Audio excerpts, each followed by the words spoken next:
Hello friends, welcome to the success Kendra. Friends देखिए, बिहार दरोगा की जो नई वैकेंसी वर्ष 2023 में आने वाली है, उसके लिए आज से हम लोग बिहार दरोगा का जो एग्ज़ाम का पैटर्न है उस पर आधारित नया प्रैक्टिस सेट शुरू कर रहे हैं।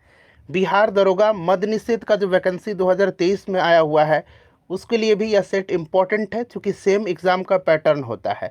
तो वीडियो को पूरा देखेंगे आप लोग, और यहाँ आपको नया करंट अफेयर्स भी देखने को मिलेगा। चैनल पर पहली बार अगर विजिट कर रहे हैं तो चैनल को सब्सक्राइब कर लीजिए, और जो बेल आइकन है, घंटी का निशान है, उसको ज़रूर दबा लीजिएगा, ताकि जब भी बिहार दरोगा से संबंधित कोई भी इम्पोर्टेंट वीडियो अपलोड किया जाए तो उसका नोटिफिकेशन सबसे पहले आपके पास पहुँच जाए। तो चलिए फ्रेंड्स, बिना देरी किए हुए सेशन आज के स्टार्ट करते हैं। पहले प्लीज़ वीडियो को लाइक कर दीजिए, और जब सेशन समाप्त होगा तो इसको शेयर भी जरूर कर दीजिएगा। देखिए फ्रेंड्स, जैसे मैंने आपको बताया कि आज इस वीडियो में हम लोग बिहार दरोगा की जो नई वैकेंसी वर्ष 2023 में आने वाली है, उसके लिए बिहार दरोगा का जो एग्ज़ाम पैटर्न है, ठीक उसी पैटर्न पर आधारित आज हम लोग इम्पॉर्टेंट प्रैक्टिस सेट को स्टार्ट कर रहे हैं।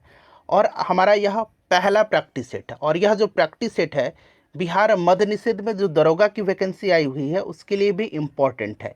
इस सेट में आपको 2023 के करंट अफेयर्स दिए जा रहे हैं, तो सेट को आप लोग पूरा लगाइएगा। चलिए शुरू करते हैं। पहला प्रश्न पढ़ेंगे सेट नंबर 1 का। पहला प्रश्न है कि प्राणियों के निम्नलिखित में से किस या किन संवर्ग में त्रिकोष्ठीय हृदय होता है, यानी कि 3 कक्ष वाला हृदय होता है। अगर आप आंसर जानते हैं तो आप आंसर कमेंट में देकर के बताते चलेंगे, और वीडियो के लास्ट में आप सभी लोग अपना अपना स्कोर ज़रूर कमेंट करके बताइएगा। इससे क्या होगा कि आपका जो प्रिपरेशन का लेवल है उसका आइडिया लगेगा। देखिए फ्रेंड्स, ध्यान दीजिएगा, यहाँ पर त्रिकोष्ठीय हृदय जो होता है ये उभयचर और सरीसृप में पाया जाता है, मगरमच्छ को छोड़ करके। मगरमच्छ का हृदय जो होता है ये 4 कोष्ठ का होता है। क्लियर है। यहाँ पर देखिएगा, मत्स्य का जो हृदय होता है ये 2 कोष्ठ का होता है। नेक्स्ट क्वेश्चन है हमारा कि मनुष्य के आहार नाल का कौन सा भाग प्रमुख नहीं है। तो यहाँ पर देखिए, मुख गुहा है, अमाशय है, आंत भी है, यकृत नहीं है। ठीक है, यकृत ध्यान रखेंगे मानव शरीर की सबसे बड़ी ग्रंथि है। अगला प्रश्न है कि मेटाबॉलिक दर नियंत्रित किया जाता है। यहाँ पर एक इम्पॉर्टेंट पॉइंट आप ध्यान रखेंगे, BMR। ठीक है, बेसल मेटाबॉलिक रेट, यह रेगुलेट कौन करता है? तो बेसल मेटाबॉलिक रेट को रेगुलेट करता है थायराइड हार्मोन। तो मेटाबॉलिक दर नियंत्रित किया जाता है थायराइड द्वारा, थायराइड हार्मोन के द्वारा। नेक्स्ट क्वेश्चन है, और बहुत ही अच्छे लेवल के साइंस के प्रश्न हैं, सेट को पूरा लगाइए, वाकई आपको मज़ा आने वाला है। देखिए, सेक्रेटिन हार्मोन स्रावित होता है। सेक्रेटिन जो है यह स्मॉल इंटेस्टाइन के द्वारा, छोटी आंत के द्वारा स्रावित होता है, और छोटी आंत का ही भाग है डिओडेनम, जिसको कि हिंदी में ग्रहणी कहा जाता है। तो option number B correct answer हो जाएगा। चलिए, उसके बाद नेक्स्ट क्वेश्चन है कि मानव मस्तिष्क में स्मरण क्षमता कहाँ होती है। मानव मस्तिष्क में स्मरण क्षमता जो है यह सेरिब्रम में होती है। Option number A correct answer हो जाएगा। उसके बाद देखिए फ्रेंड्स, ध्यान दीजिए, एडुटेरिया का जो नया प्रैक्टिस बुक आया है उस बुक को मैंने कंप्लीट करा दिया है। साथ ही साथ देखिए, एडुटेरिया का जो ऑफलाइन टेस्ट चलाया जा रहा है, क्लासरूम टेस्ट चलाया जा रहा है, उसका मैंने एक टेस्ट आपको प्रोवाइड करा दिया है। अगर आपने नहीं देखा है तो देख लीजिएगा, लिंक आपको डिस्क्रिप्शन बॉक्स में मिल जाएगा। देखिए, निम्नलिखित में से कौन एक यूकैरियोटिक जीव का उदाहरण नहीं है। यूकैरियोटिक जीव का उदाहरण नहीं पूछा गया है। तो यहाँ पर देखिएगा, ईस्ट, मानव और शैवाल, ये यूकैरियोटिक जीव के एग्जाम्पल हैं। जीवाणु जो है यह प्रोकैरियोटिक जीव का एग्जाम्पल है। यह जो है प्रोकैरियोटिक जीव का एग्जाम्पल है। क्लियर है। अच्छा, अब यूकैरियोटिक और प्रोकैरियोटिक क्या है? तो देखिए फ्रेंड्स, अगर हम प्रोकैरियोटिक की बात करें तो प्रोकैरियोटिक में अविकसित केंद्रक होता है, यूकैरियोटिक में विकसित केंद्रक होता है। प्रोकैरियोटिक में राइबोसोम 70S प्रकार के होते हैं, और यूकैरियोटिक में राइबोसोम जो होता है ये 70S और 80S दोनों प्रकार का होता है। ये प्रश्न पूछा जा सकता है, तो आप ध्यान रखेंगे। नेक्स्ट क्वेश्चन करेंगे कि शरीर की समन्वय प्रणाली है। तो फ्रेंड्स, यह तंत्रिका और अंतःस्रावी तंत्र है। Option number D right answer हो जाएगा। उसके बाद देखिएगा कि तेज धावकों की मांसपेशियों में निम्नलिखित में से किसके संचयन से ऐंठन आती है। तो फ्रेंड्स, यह जो होता है यह लैक्टिक एसिड के कारण होता है। लैक्टिक अम्ल जो होगा इसका राइट आंसर हो जाएगा। निम्नलिखित में से किस कोशिका अंगक से लाइसोसोम बनता है। तो लाइसोसोम बनता है, यह गोल्जी काय से बनता है। गोल्जी काय इसका करेक्ट आंसर हो जाएगा। लाइसोसोम को कोशिका की आत्महत्या की थैली भी कहा जाता है। राइबोसोम को प्रोटीन की फैक्ट्री कहा जाता है और माइटोकॉन्ड्रिया को कोशिका का पावर हाउस कहा जाता है। नेक्स्ट क्वेश्चन है कि विश्व से चेचक का उन्मूलन घोषित हुआ था। विश्व से जो हुआ था ये हुआ था 1980 में। भारत से अगर पूछा जाए कि भारत जो है चेचक मुक्त कब घोषित किया गया, तो 1977 में। ठीक है, चलिए उसके बाद नेक्स्ट क्वेश्चन है कि मलेरिया प्लाज्मोडियम नामक परजीवी के खोजकर्ता कौन है, बताइए राइट आंसर। तो इसका हो जाएगा सर रोनाल्ड रॉस हैं। ठीक है, चुकंदर का हॉट रोट रोग जो है यह किसकी कमी से होता है? हॉट रॉट रोग जो है यह किसकी कमी से होता है? तो फ्रेंड्स यह जो होता है यह बोरोन की न्यूनीकरण से होता है, यानी कि बोरोन की कमी से होता है। नेक्स्ट क्वेश्चन है कि डीएनए को किसने अंतः पात्र में बनाया था? डीएनए को अंतः पात्र में जो है यह बनाया था आर्थर कोनबर्ग ने। ऑप्शन नंबर सी जो होगा राइट आंसर हो जाएगा, आर्थर कोनबर्ग ने। डीएनए की द्विकुंडलित संरचना यह दिया था वाटसन और क्रिक ने। डीएनए का खोज किया था फ्रेडरिक मिस्चर ने। ये सभी पॉइंट्स ध्यान रखेंगे आप। नेक्स्ट क्वेश्चन है हमारा कि भारत की संचित निधि से निकालने के लिए निम्नलिखित में से किसका अनुमोदन अनिवार्य है? तो संचित निधि जो है यह आर्टिकल किस में है? 266(1) में है और यह भारत की संसद से जो है अनुमोदन आवश्यक है। उसके बाद चलिए अगला प्रश्न है कि भारतीय संविधान विधि का शासन की विशेषता किस देश से ग्रहण किया है? तो फ्रेंड्स यह जो ग्रहण किया है यह किया है यूनाइटेड किंगडम से। विधि के समक्ष विधि का शासन, ठीक है, विधि का शासन। उसके बाद देखिएगा कि निम्नलिखित में से कौन सी विशेषता भारतीय नागरिकों के मूल कर्तव्य से जुड़ी नहीं है? नहीं पूछा गया, मूल कर्तव्य फंडामेंटल ड्यूटीज। ठीक है, चलिए टोटल 11 फंडामेंटल ड्यूटीज हैं, याद रखेंगे। राइट आंसर देखिए मूल कर्तव्यों को परिवर्तित करने के लिए एक विधायी प्रक्रिया दी गई, ये ऑप्शन ई जो होगा यह नहीं जुड़ी हुई है। चलिए उसके बाद नेक्स्ट क्वेश्चन कर लेंगे कि न्यायिक पुनरावलोकन की व्यवस्था है। न्यायिक पुनरावलोकन यह व्यवस्था भारत में भी है और यूएसए में भी है, तो option number C correct answer हो जाएगा। न्यायिक पुनरावलोकन जो कि यूएसए से ही लिया गया है। चलिए भारत शासन द्वारा राजकीय चिन्ह यानी कि स्टेट एम्बलम कब अंगीकृत किया गया था? तो फ्रेंड्स यह अंगीकृत किया गया था 26 जनवरी 1950 को। ठीक है, 26 जनवरी 1950 को। चलिए नेक्स्ट क्वेश्चन है कि लोकसभा में राज्यों को किस आधार पर सीटें आवंटित की गई है? तो देखिए भारत के प्रत्येक राज्य को उसकी जनसंख्या के आधार पर लोकसभा सदस्य मिलते हैं। वर्तमान में यह 1971 की जनसंख्या पर आधारित है, 1971 की जनसंख्या पर आधारित है और अगली बार लोकसभा के सदस्यों की संख्या वर्ष 2026 में निर्धारित किया जाएगा। तो यह आपका हो जाएगा जनसंख्या। चलिए नेक्स्ट क्वेश्चन कर लेंगे कि निम्नलिखित संविधान संशोधनों में से किसके द्वारा सिक्किम को विधिवत भारत संघ के एक पूर्ण राज्य के रूप में सम्मिलित किया गया था? देखिए सिक्किम को जो है 1975 में भारत का 22वां राज्य बनाया गया। संविधान के 36वां संशोधन अधिनियम 1975 द्वारा इसको शामिल किया गया था, तो ये 36वां हो जाएगा 1975। संघीय क्षेत्रों को प्रतिनिधित्व प्राप्त है, तो फ्रेंड्स यह प्राप्त जो है यह संसद के दोनों सदनों में है। ठीक है, चलिए उसके बाद देखिए उत्तर वैदिक काल के सर्वोच्च देवता का स्थान किसे मिला? तो यह मिला है प्रजापति को। ठीक है, उत्तर वैदिक काल यहाँ पर पूछा गया है। उसके बाद नेक्स्ट क्वेश्चन है कि उदयन नामक शासक जो है किस वंश से संबद्ध था? उदयन जिसने पाटलिपुत्र की स्थापना किया था, राजधानी पाटलिपुत्र बनाया था, बताइए राइट आंसर क्या होगा? तो फ्रेंड्स यह जो था उदयन यह जो था यह हर्यंक वंश का शासक था। ठीक है, चलिए बिंबिसार हर्यंक वंश के संस्थापक थे। निम्नलिखित में से किसे भारतीय आयुर्वेद का पिता कहा जाता है? भारतीय आयुर्वेद का पिता जो है यह धन्वंतरी को कहा जाता है। उसके बाद चलिए कि त्रिपक्षीय संघर्ष में अंतिम रूप से कौन विजयी रहा? त्रिपक्षीय संघर्ष में पाल, प्रतिहार और राष्ट्रकूट थे और अंतिम रूप से इसमें विजयी जो हुआ था यह प्रतिहार थे। ऑप्शन नंबर बी जो होगा राइट आंसर हो जाएगा। ठीक है, चलिए उसके बाद नेक्स्ट क्वेश्चन है हमारा कि निम्नलिखित में से किस शासक ने अमीर ए कोही विभाग की स्थापना की? अमीर ए कोही बताइए। तो फ्रेंड्स यह क्या था? मोहम्मद बिन तुगलक ने। ठीक है, यही कृषि विभाग था। द्वैत अद्वैतवाद के प्रवर्तक तो ये निम्बकाचार्य थे। अद्वैतवाद अगर पूछेगा अद्वैतवाद का तो मैंने कई बार आपको बताया भी है, शंकराचार्य हो जाएगा।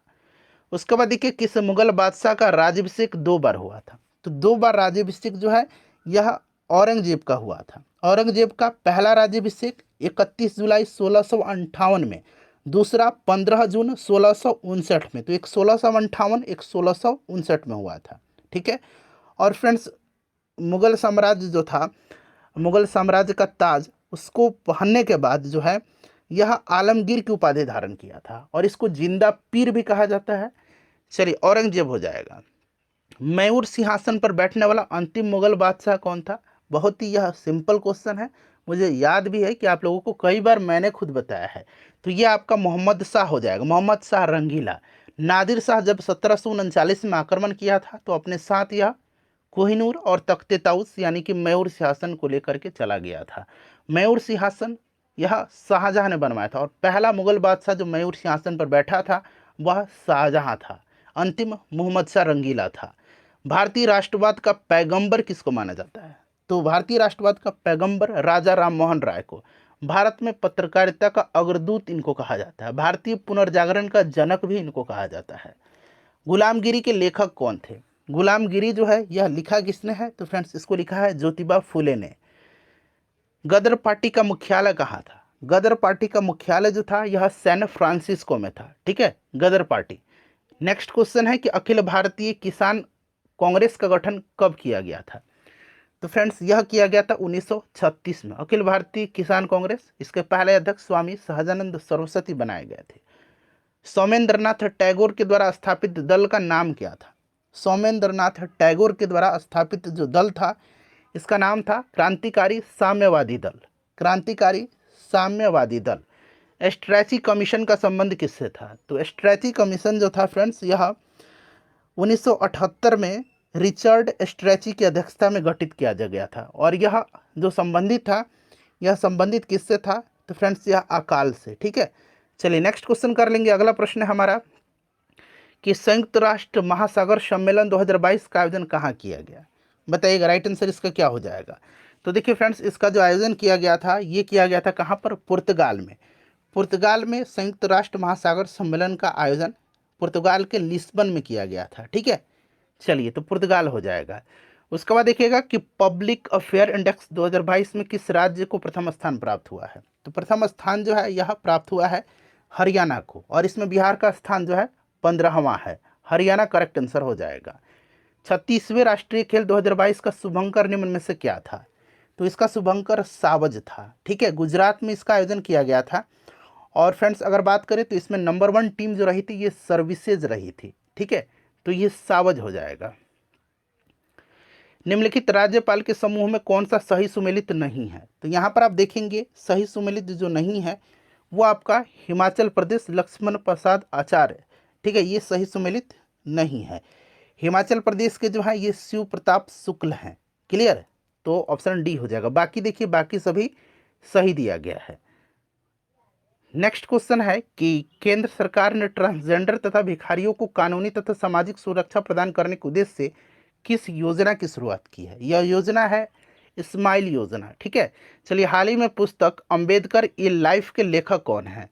तो इस पुस्तक को लिखा किसने है? तो इस पुस्तक को लिखा है शशि थरूर ने। शशि थरूर हो जाएगा। भारत के नए chief of defence staff CDS कौन बने हैं? पहले जनरल बिपिन रावत थे, दूसरे बने हैं Anil Chauhan. One web India 1 उपग्रह को किस प्रक्षेपण यान के द्वारा प्रक्षेपित किया गया? तो यह किया गया LVM-3M2 के द्वारा। Option number B correct answer हो जाएगा, ठीक है। चलिए, बजट 2023-24 में कितनी राशि जल जीवन मिशन हेतु आवंटित की गई? 79,000 करोड़ रुपया। उसके बाद देखिए, आर्थिक सर्वेक्षण 2022-23 के अनुसार दलहन उत्पादन में भारत का स्थान क्या है? दलहन उत्पादन में भारत का स्थान जो है यह पहला है, ठीक है, पहला है। दुग्ध उत्पादन में भी पहला ही स्थान है, ध्यान रखेंगे। ऑप्शन नंबर यहाँ पर ए हो जाएगा। उसके बाद देखिए, भारत सरकार ने यूक्रेन से भारतीय नागरिकों को सुरक्षित निकासी हेतु ऑपरेशन की शुरुआत की है। अच्छा, सीरिया और टर्की में जो अभी भूकंप आया था उसके लिए जो ऑपरेशन चलाया गया था उसका नाम ऑपरेशन दोस्त था, ठीक है। और यहाँ पर देखिए यूक्रेन पूछा गया है तो ये ऑपरेशन गंगा हो जाएगा। पाला आर्द्रभूमि क्षेत्र किस राज्य में स्थित है? तो फ्रेंड्स, यह जो है मिजोरम में है, ठीक है। इसको जो है रामसर सूची में शामिल किया गया है, तो मिजोरम हो जाएगा। बी ह्यूमन काइंड विषय के साथ कौन सा दिवस 2022 में मनाया गया? तो यह मनाया गया रेड क्रॉस दिवस। यह प्रत्येक वर्ष 8 मई के दिन मनाया जाता है, रेड क्रॉस दिवस 8 मई के दिन। चलिए उसके बाद देखिएगा कि किस देश के केंद्रीय बैंक के साथ भारतीय रिजर्व बैंक करेंसी स्वैप समझौते पर हस्ताक्षर किया है?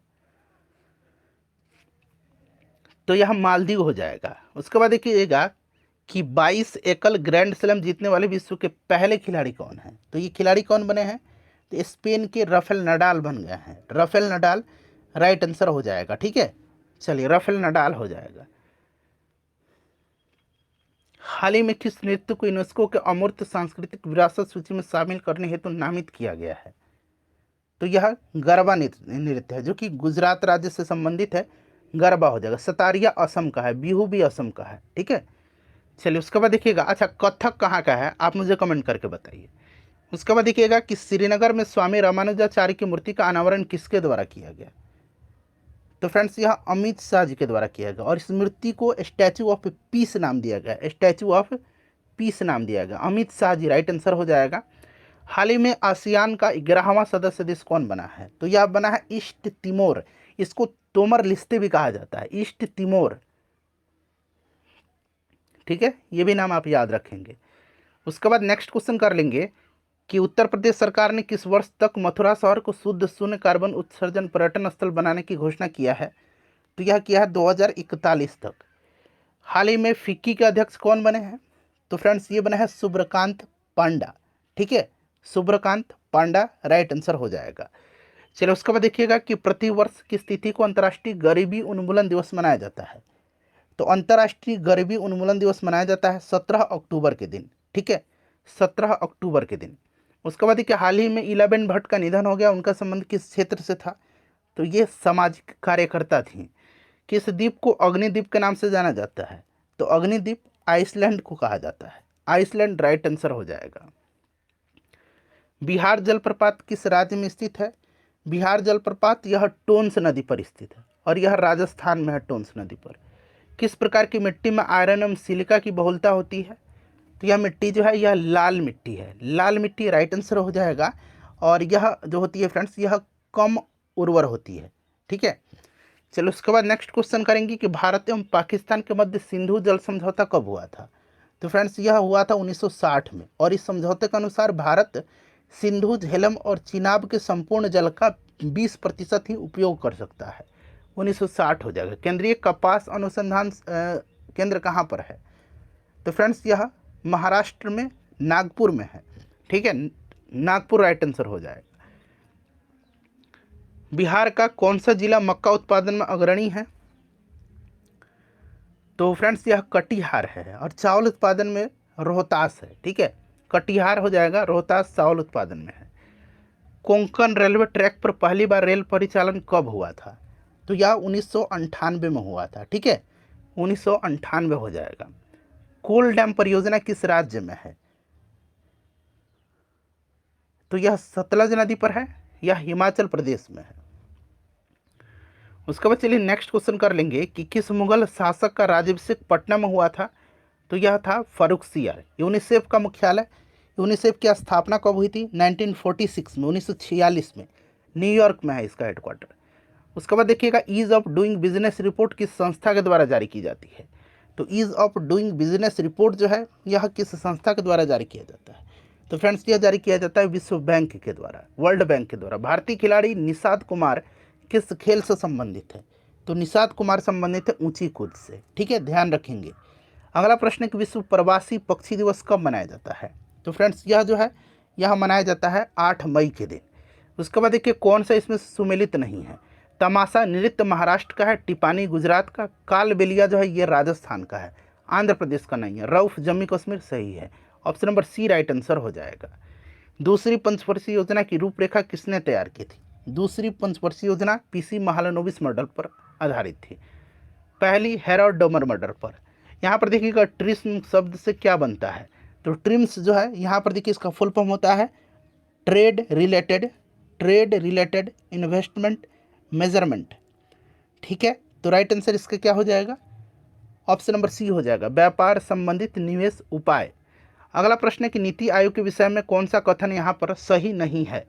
इसका गठन योजना आयोग के स्थान पर किया गया था, बिल्कुल सही है। इसका एक पूर्णकालिक अध्यक्ष होता है, नहीं ऐसा नहीं है, पूर्णकालिक अध्यक्ष नहीं होता है, भारत के प्रधानमंत्री ही इसका अध्यक्ष होते हैं। तो ऑप्शन नंबर बी जो है सही नहीं है, बाकी सभी सही है। सुमन बेरी उपाध्यक्ष हैं वर्तमान में। यदि कोई वस्तु वृत्ताकार पथ पर घुमाई जाती है तो उस पर किया गया कार्य क्या होगा। वृत्ताकार पथ पर घुमाई जा रही है तो उस पर जो कार्य होगा वो होगा आपका शून्य, ठीक है। चलिए उसके बाद देखिएगा कि निम्न में से कौन सा गुण ध्वनि तरंग में विद्यमान नहीं है। तो यह गुण जो है कौन सा नहीं है, तो अनुनाद है, प्रतिध्वनि है, विवर्तन है, ध्रुवन नहीं है, पोलराइजेशन नहीं है। उसके बाद देखिएगा कि जब लघु परिपथ यानी कि शॉर्ट सर्किट की दशा घटती है तो परिपथ में क्या होता है, धारा का मान क्या होगा, बहुत ज़्यादा बढ़ जाता है, तो यानी कि पर्याप्त रूप से बढ़ती है, ठीक है। तो ऑप्शन नंबर इसका सी जो होगा करेक्ट आंसर हो जाएगा। निम्नलिखित में से किसकी कोई इकाई नहीं है। फ्रेंड्स सेट कैसा लग रहा है कमेंट करके आप लोग बताइएगा, कौन सी जो है इसमें से किसकी इकाई नहीं है कोई भी। तो फ्रेंड्स यह सापेक्षिक घनत्व शुष्कता दशा संदर्भित है, तो यह संदर्भित जो है यह निम्न आर्द्रता से। चलो उसके बाद देखिएगा कि प्रोजेक्ट टाइगर शुरू हुआ था तो 1973 में, ठीक है 1973। मॉन्ट्रियल प्रोटोकॉल संबंधित है। मॉन्ट्रियल प्रोटोकॉल जो है यह ओजोन परत के संरक्षण से संबंधित है। लोहे के निष्कर्षण में चूना पत्थर का इस्तेमाल किस रूप में किया जाता है। तो फ्रेंड्स यह किया जाता है फ्लश के रूप में। अगला प्रश्न है कि निम्नलिखित में से किसमें त्रिविमीय क्रिस्टल प्रणाली नहीं पाई जाती है। तो यह नहीं पाई जाती है ग्रेफाइट में। कौन सा इसमें से पायसी कारक है, पायसी कारक जो है इसमें से कौन सा है, तो पायसी कारक इसमें से साबुन है। उसके बाद देखिएगा कि निम्नलिखित में से किसमें ऊष्मा का स्थानांतरण संवहन के द्वारा होता है। संवहन के द्वारा, तो फ्रेंड्स चालन, संवहन, विसरण आपने पढ़ा होगा। तो राइट आंसर इसका क्या हो जाएगा, तो ये गैस एवं द्रव्य का गुण है। हाइड्रोजनीकरण किससे संबंधित है, तो हाइड्रोजनीकरण किया जाता है किसका, तो फ्रेंड्स खाद वसा का। चलिए उसके बाद देखिएगा किस राज्य की सीमा म्यांमार देश से नहीं लगती है। तो म्यांमार से 4 भारतीय राज्य मिलते हैं, अरुणाचल, नागालैंड, मणिपुर, मिजोरम। तो इसमें से देखिएगा सिक्किम नहीं होगा, ऑप्शन नंबर सी हो जाएगा इसका राइट आंसर। उसके बाद देखिएगा कि भारत की निम्नलिखित में से कौन सी पर्वत श्रेणी केवल एक ही राज्य में फैली हुई है। तो फ्रेंड्स यह जो है यह आपका अजंता है, ठीक है, महाराष्ट्र में ही इसका केवल विस्तार है। उसके बाद देखिए बैरन द्वीप अवस्थित है। बैरन द्वीप जो है यह अवस्थित है बंगाल की खाड़ी में, ठीक है। निम्नलिखित स्थानों में से कहाँ सैंपन जनजाति पाई जाती है। तो फ्रेंड्स यह अंडमान निकोबार में पाई जाती है, निकोबार द्वीप समूह में, ठीक है, ध्यान रखना आपको। चलिए उसके बाद नेक्स्ट क्वेश्चन कर लेंगे। अगला प्रश्न है कि मंदाकिनी नदी किस मुख्य नदी से संबंधित है। तो मंदाकिनी जो है यह अलकनंदा। निम्नलिखित में से कौन सा एक लैगून नहीं है, इसमें से लैगून झील जो नहीं है यह कौन सा नहीं है, तो फ्रेंड्स यह पेरियार झील हो जाएगा। चलिए उसके बाद देखिएगा कि हरिके बैराज निम्नलिखित में से किन नदियों के संगम पर है। हरिके बैराज जो है यह किन नदियों के संगम पर है, बताइएगा राइट आंसर इसका क्या हो जाएगा, बताइए करेक्ट आंसर इसका क्या हो जाएगा। हरिके बैराज जो है यह किस नदी के संगम पर है, तो राइट आंसर इसका हो जाएगा आपका ब्यास और सतलज। उसके बाद देखिएगा कि युकाटन जल संधि किन 2 सागरों को जोड़ती है। तो फ्रेंड्स यह जोड़ती है मैक्सिको की खाड़ी और कैरेबियन सागर को, ठीक है। चलिए उसके बाद देखिएगा 96 नंबर कि निम्नलिखित द्वीपों में से कौन से द्वीप हिंद महासागर में स्थित है। हिंद महासागर में इसमें से मॉरिशस द्वीप हो जाएगा। चलिए उसके बाद नेक्स्ट क्वेश्चन है कि निम्नलिखित में से किसने गांधी तथा इरविन को 2 महात्मा कहा था।